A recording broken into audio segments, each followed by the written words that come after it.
Hello, everyone, and welcome to week 9 of Lincoln 300. Last week we talked about constructive political discourse. We particularly focused on what shapes people's beliefs, like family, religious beliefs, how you were raised, experiences that have occurred to a person. And we talked about ways that people who come from both sides of an issue can sit down and talk through an issue. And one of the most important things that we saw is that it is very important when holding political debate not to confuse the person with the thing that they are debating, to remember that they are a person and that they have come to the ideas that they hold for a particular reason. And that's something we're going to continue, the theme that we're going to continue with this week as we talk about the separation of powers within the United States. And it's going to be interesting this week because this is the first week where really the sources that you will read primarily are much like your third discussion question from last week. You're going to be provided with a number of sources, some with a liberal bent, some with a conservative bent, some that fall more in the middle, that talk about the issue of how President Obama has dealt with the Affordable Care Act. So, and if that is constitutionally sound. There's going to be obviously some different opinions in this class. That is something I fully expect to see. We're going to continue to take lessons from what we've learned in the previous lesson about how to discuss issues civilly. And one thing that you're going to see in the discussion boards this week is that I'm really wanting you to think about how each side views the issue. That means I'm not necessarily looking for your specific opinion in this political debate. I want you to explain to me why both sides hold the thoughts that they do. And if there is a middle ground or if there's a middle viewpoint, that's something else. I'm also going to allow you, as a final aspect of our lesson this week, I'm also going to allow you to have an area where you can explore your own thoughts on this subject and work out your thoughts on this. So let's talk a little bit about this unit. We are talking about the separation of powers, and this is something we've already discussed a bit as we were discussing the contents of the U.S. Constitution. But particularly, we're looking at issues of the separation of powers as it applies to political debate today. So, for example, when we were introduced to the U.S. Constitution early in the semester, we examined the separation of powers between the President, the Supreme Court, and the Congress of the United States. In September of 2014, the House of Representatives voted to sue the President for violating the Constitution. According to the House, the President had claimed too much power. The President's supporters, meanwhile, maintained that his actions were well within the executive branch's lawful discretion. After you complete this unit, you should be able to do a number of things. First, you'll be able to explain why the American public's devotion to the principle of the separation of powers was invoked in 1937. I'll be providing you a source on this, and you'll study it to see how accusations against the president, against the government, have been lobbied in the past. And you're also going to have an opportunity to consider how this event impacted the United States.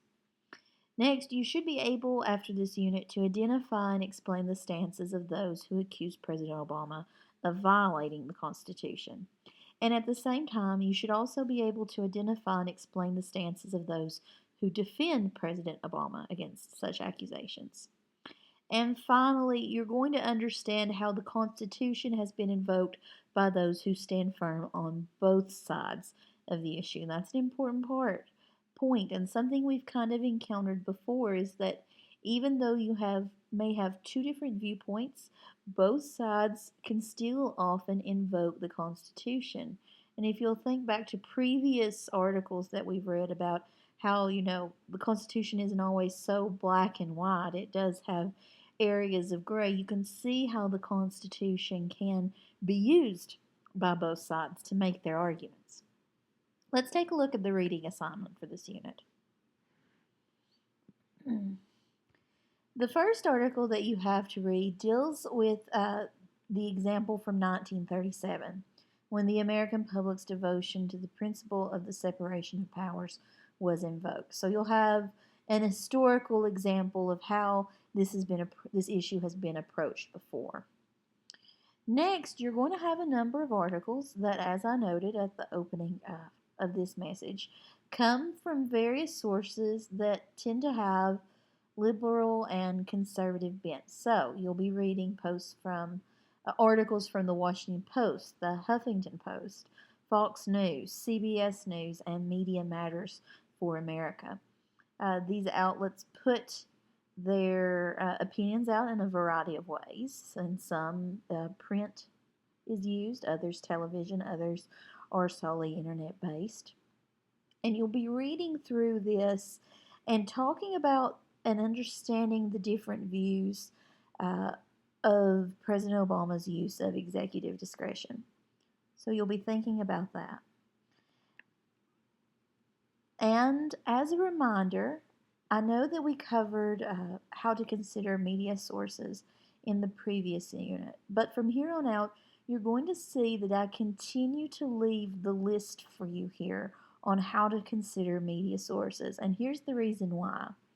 When I will be reading your responses that you make on the discussion board this week, I will be looking for evidence to see that you've thought carefully about these media sources uh, and that you really considered how it was written and how it's presented. And if the way that it's presented makes you think that maybe you should be considering what's written within those sources a bit more carefully. And another thing that I'm hoping to see too is that you'll see how reading different sources from different perspectives can help you become more informed as a reader too. So let's go back and look at our discussion questions for this week. Once again, there are 3 discussion questions that you can select from. The first question deals with that article on the separation of powers being invoked in 1937. And it asks, why was the American public's devotion to the principle of the separation of powers invoked in 1937? And how did it impact the United States?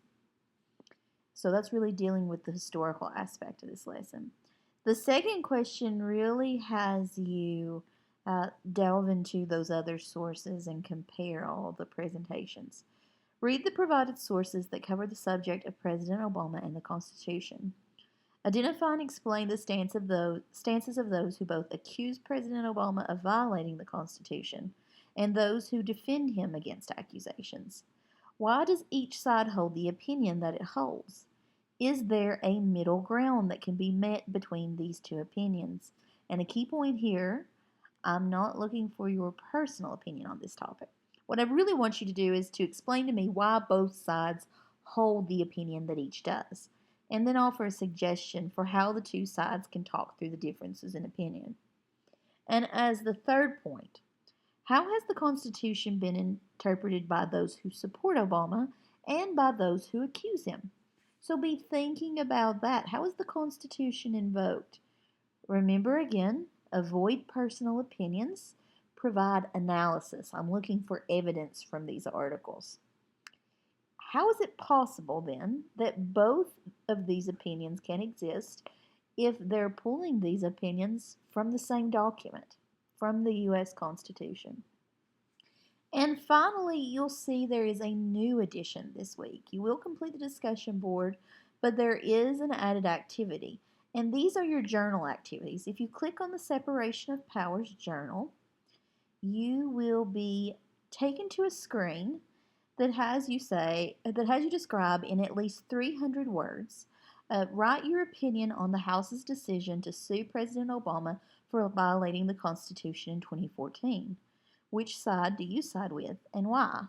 Do you detect the influence of your parents, the media, your culture, or your faith in shaping your opinion? I'm going to be providing these journal questions and asking for your views throughout the rest of the semester. I want you to understand as you go through, I'm not going to be judging your post based on my own political opinions. Hopefully, as we go through the course of this class, you're probably not going to get a very strong idea where I align politically, and that is the idea, because I want you to learn how to analyze sources, and I want you really to just become firm in understanding why you believe and why you feel the way that you do. So, like I said, basically, if you complete this assignment, if you meet the 300 word limit, if you use proper grammar and you demonstrate that you've thought carefully about why you hold the opinion that you do, you're going to get full credit on this assignment. Like I said, I'm not going to be grading this based on my own opinions or anything else like that. I just want to see that you are thinking about these political issues that are going to be presented to you through the next few weeks. As always, if you have any questions as you go forward, I do hope that you'll be in contact with me. I'm still quite pleased with the progress that this class is making, and I look forward to talking to you on the discussion boards this week and to reading your journal posts in the future.